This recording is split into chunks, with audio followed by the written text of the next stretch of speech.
ومن جاهد فإنما يجاهد لنفسه إن الله لغني عن العالمين.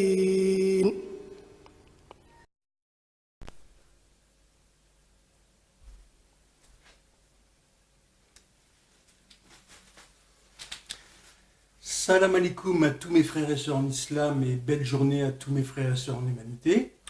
Donc mes chers frères et sœurs, je suis très heureux de vous retrouver aujourd'hui pour la 19e vidéo de ma série Mes écrits sur l'islam.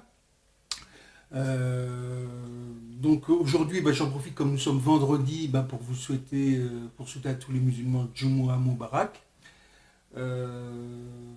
Donc encore un grand merci à tous ceux qui ont visionné mes vidéos et qui se sont abonnés à ma chaîne. Donc je vous encourage à partager ces vidéos et puis à vous abonner à ma chaîne YouTube si vous ne l'avez pas déjà fait.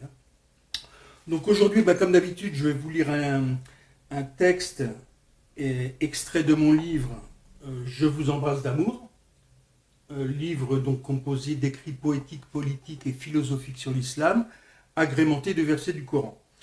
Donc aujourd'hui, je vais vous lire un texte qui s'appelle La musique en islam. Je vais déjà vous lire ce texte et puis après je vais vous le commenter. La musique en islam. Salam alaikum, la paix sur vous. Chers frères et sœurs, j'écris cet article car j'ai un ami qui est musicien depuis 35 ans, qui s'intéresse à l'islam et qui pense que la musique est interdite. Personnellement, je me méfie des interdits qui ne sont pas confirmés par le Coran ou par un ouvrage de référence comme Les Jardins des Vertueux de l'imam An-Nanawi. Je rappelle que l'islam, c'est suivre le Coran et la Sunna. Depuis que j'ai embrassé l'islam en 2009, j'ai parcouru un chemin qui m'a fait faire certaines choses et renoncer à d'autres. Je fais la salate et le ramadan et j'ai arrêté le tabac et diverses addictions, ainsi que les jeux de hasard, car il y a des versets clairs dans le Coran et que j'en comprends la raison. Concernant la musique, j'en écoute très rarement, car j'en ai moins envie depuis que j'écoute le Coran. Ce qu'il faut savoir, c'est que la musique produit des vibrations et que cela peut nous perturber dans certains cas pour le rappel d'Allah, avec par exemple un air ou des paroles qui nous trottent dans la tête. D'autre part, un hadith parle de la musique associée au vin et à la soie, ce qui bien sûr dans ce cas peut nous entraîner vers le péché. Bref, mes frères et sœurs, raisonnez, et surtout que personne sur terre ne vous interdise ou vous impose quoi que ce soit. Paix, shalom, salam, pêche, alom, alam. Stéphane Amari. Donc maintenant je vous lis les versets que j'ai mis à la suite de ce texte. Donc, en effet, nous avons rendu le Coran facile pour la méditation. Y a-t-il quelqu'un pour réfléchir ? Coran Surat Al-Qamar, verset 17. Et puis celui-là. Que ne voyage-t-il sur la terre afin d'avoir des cœurs pour comprendre et des oreilles pour entendre ? Car ce ne sont pas les yeux qui s'aveuglent, mais ce sont les cœurs dans les poitrines qui s'aveuglent. Coran Surat Al-Hajj, le pèlerinage, verset 46. Donc voilà mes frères et sœurs, je vous ai lu ce texte qui me semble très important. Pourquoi ? Parce que la musique est pratiquée dans tous les pays du monde. Et puis vraiment cet ami musicien qui veut rentrer dans l'islam et qui a un petit blocage par rapport à cette interdiction de la musique, moi ça m'a encouragé à écrire ce texte. Alors, il faut savoir qu'il n'y a pas d'avis unanime sur cette question. Vous avez des savants qui sont pour l'interdiction totale de la musique, vous avez des savants qui autorisent la musique dans certains cas, etc. etc. Alors, concernant les sources à l'origine de cette interdiction de la musique. Alors, vous avez dans le Coran la sourate Luqman, verset 6, donc le verset suivant que je vais vous lire. Et parmi les hommes, il est quelqu'un qui, dénué de science, achète de plaisants discours pour égarer hors du chemin d'Allah et pour le prendre en raillerie. Ceux-là subiront un châtiment avilissant. Alors, ceux qui militent pour l'interdiction totale de la musique utilisent ce verset de la manière suivante, c'est-à-dire que concernant ce verset, donc d'après Abu Saba, le compagnon Abdallah ibn Masoud, qu'Allah l'agrée, a dit donc concernant ce verset, je jure par Allah qu'il s'agit de la musique, donc concernant le plaisant discours. Hein. Mais comme vous le voyez, dans ce verset, ce n'est pas marqué musique, il n'y a pas le terme musique qui est utilisé. Hein. Alors, il y a d'autres avis justement concernant ce verset, hein. C'est pour ça que j'ai mis le verset ne médite-t-il pas sur le Coran ou y a-t-il quelqu'un pour réfléchir. Ce genre de cas, justement, ça doit encourager les musulmans à réfléchir, hein, et pas prendre comme argent comptant tout ce que dit telle personne ou telle personne. Vous avez d'autres avis sur ce verset qui disent que ça concerne un poète qui essaie de concurrencer le messager d'Allah sallallahu alayhi wa sallam, en disant des textes pour égarer les gens hors de l'islam. Donc vous voyez, il n'y a pas d'avis unanime. Hein. Après, vous avez un autre hadith célèbre concernant que ceux qui interdisent la musique utilisent, c'est le suivant. Donc, d'après Abu Malik al-Ash'ari, rapporté par Al-Bukhari, le prophète sallallahu alayhi wa sallam a dit « Il y aura des gens de ma communauté qui rendront licites les rapports sexuels, la soie, le vin et les instruments de musique. » Alors, quand on lit ce Coran, dans un premier temps, on peut se dire, voilà, c'est clair, les instruments de musique sont interdits. Mais, comme vous le voyez, là, les instruments de musique ne sont pas isolés dans ce verset. Ils sont associés donc au rapport sexuel, à la soie et au vin, ce qui correspond à l'ambiance d'une discothèque. Donc là, il est évident que si vous allez dans une discothèque où il y a de l'alcool qui est interdit, des gens qui veulent faire de la fornication, etc., et qui en plus écoutent des musiques avec des paroles qui encouragent au péché, là, il suffit de faire marcher sa réflexion. Bien sûr que dans ce cas-là, la musique est interdite. Mais ce n'est pas la musique en elle-même toute seule qui est interdite. Hein. D'ailleurs, vous avez un autre hadith qui est le suivant. Un jour de Eid, 2 petites filles chantaient et jouaient du tambourin dans l'appartement d'Aïcha, alors que le prophète sallallahu alayhi wa sallam était allongé. Abu Bakr entra et reprocha à Aïcha cet état de choses, mais le prophète sallallahu alayhi wa sallam lui dit « Laisse-les Abu Bakr, chaque peuple a son jour de fête et aujourd'hui c'est le nôtre. » Donc Al-Bukhari numéro 3337, Muslim numéro 892. Donc ça aussi c'est un hadith authentique, enfin référencé comme authentique, donc là où le prophète laisse les petites filles jouer de la musique. Donc vous voyez, ce n'est pas unanime. Alors maintenant qu'on fait marcher notre réflexion, il est évident que la musique c'est des vibrations. Si vous écoutez du hard rock à fond la caisse, là il est évident que vous n'allez pas être bien, dans votre cœur et dans votre âme. Hein. Donc, moi c'est simple, hein. Depuis que je pratique l'islam, donc depuis que je fais la prière depuis 2014, j'écoute beaucoup moins de musique qu'avant. J'écoute principalement le Coran, de temps en temps de la musique, mais très rarement. Pourquoi ? Parce que à partir du moment où vous faites vos 5 prières par jour, il y a un calme qui s'opère en vous et vous avez besoin de beaucoup plus de sérénité, disons, que quelqu'un qui n'est pas dans la religion. Hein. D'ailleurs, quand je vais dans le métro où vous avez la musique à fond la caisse, ou dans les supermarchés, ça me perturbe de toute manière, hein, j'aime pas ça. Alors que je vois des jeunes en particulier qui sont avec le casque sur les oreilles, qui écoutent la musique à fond la caisse, qui remuent la tête dans tous les sens.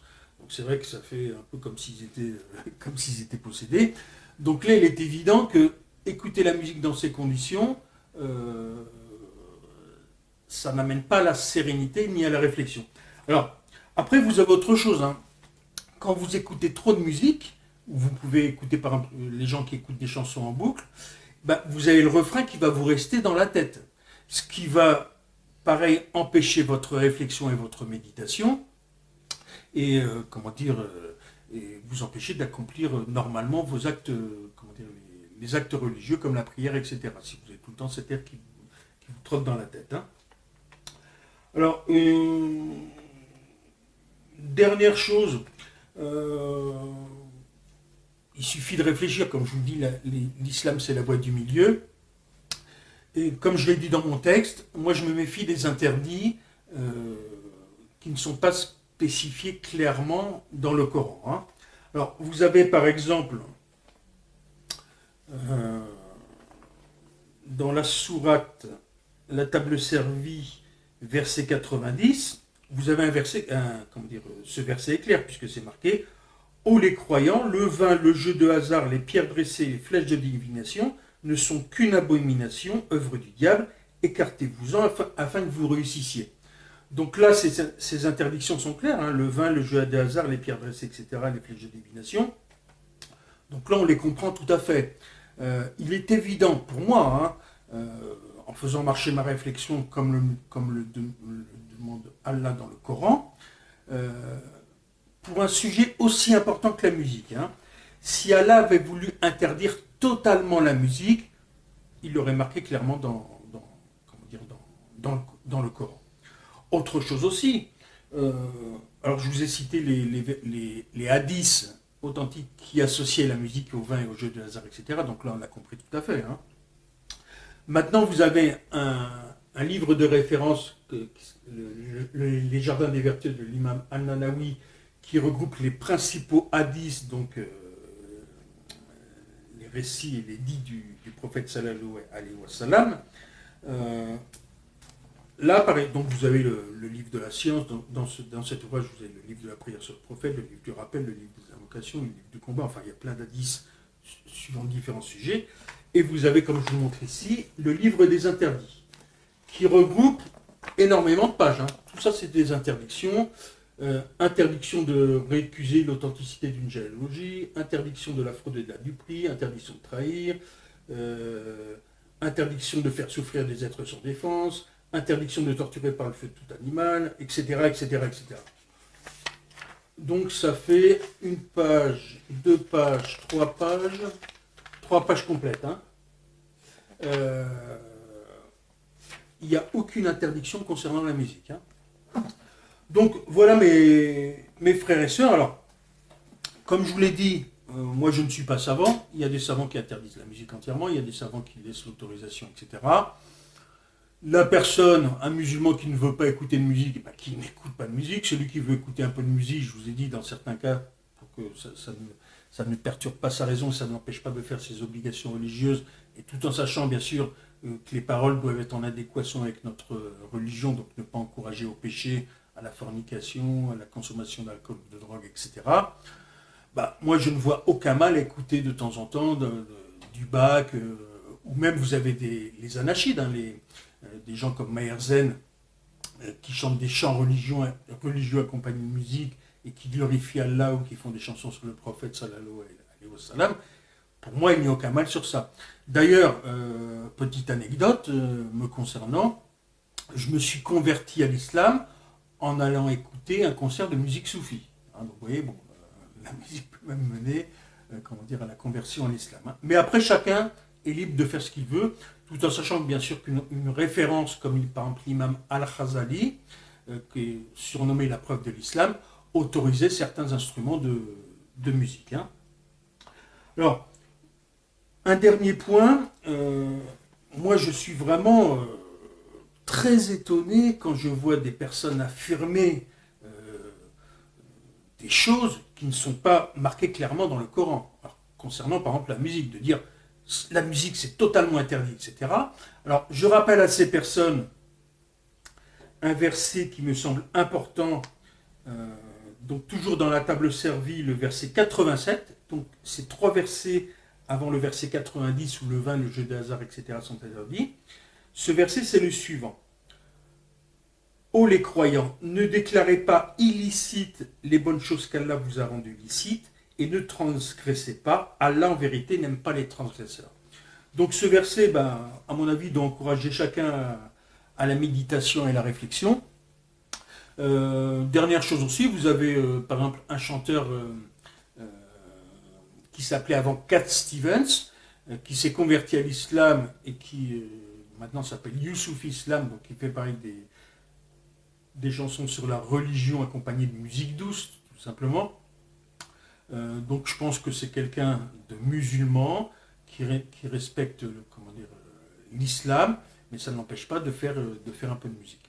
Alors, donc voilà mes frères et sœurs, tout en sachant bien sûr, bon, moi je vous donne mon cas précis, Moi, j'écoute beaucoup moins de musique qu'avant, j'ai besoin de beaucoup plus de calme depuis que je fais la prière. Et c'est vrai que, par contre, j'écoute beaucoup la récitation du Coran. Hein. Donc, mes frères et sœurs, ben, je vous souhaite une bonne journée. Jumu'ah Mubarak à tous. Je redis donc salam alaikum à tous mes frères et sœurs en islam et belle journée à tous mes frères et sœurs en humanité. Et bien sûr, je vous ai donné quelques avis et conseils sur ce sujet très sensible. Faites marcher votre réflexion et je le rappelle, Allah est le plus savant. À bientôt pour une autre vidéo, Inch'Allah.